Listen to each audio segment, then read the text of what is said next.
For this video, let's talk about the y-intercepts of these functions, or also called the initial value.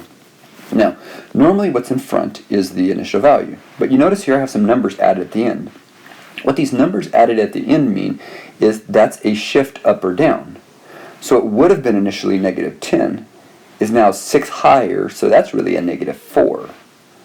Okay, this would have been a negative 1 starting value, but now it's 6 higher, so that's a 5, because negative 1 plus 6 is 5. So let's think about how this all works. Which one of these, let's go from lowest to highest. Which one would be the biggest negative, the lowest y-intercept, or the lowest initial value?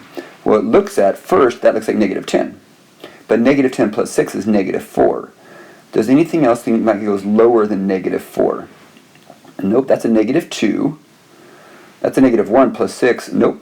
So this right here looks like it is going to be the lowest, because negative 2 plus 6 is negative 4. Then I think this one, at a glance, because that's negative 2 plus nothing. So let's keep looking. So those are all both negatives. Now let's look for really high numbers. Let's go for the biggest ones all together. I have 30, but 30 minus 22 is 8.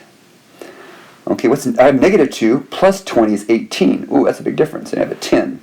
Hold off on these. I have a 10, an 18, and an 8.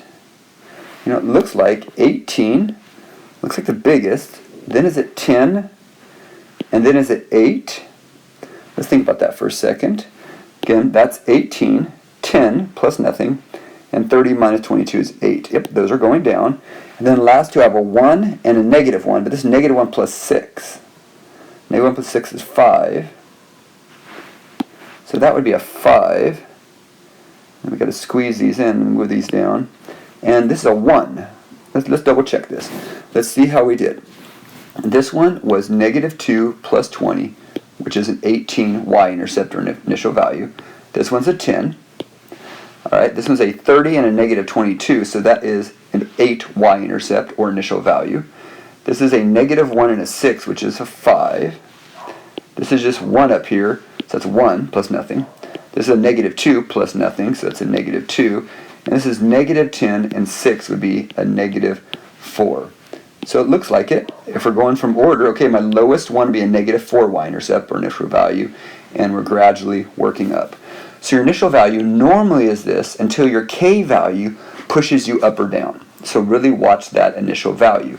And then here would be your rate. So we could see if it's a growth or decay and how much. But we're not asking that right now. I just wanted to think about and look at the y-intercept, the initial value of each exponential function.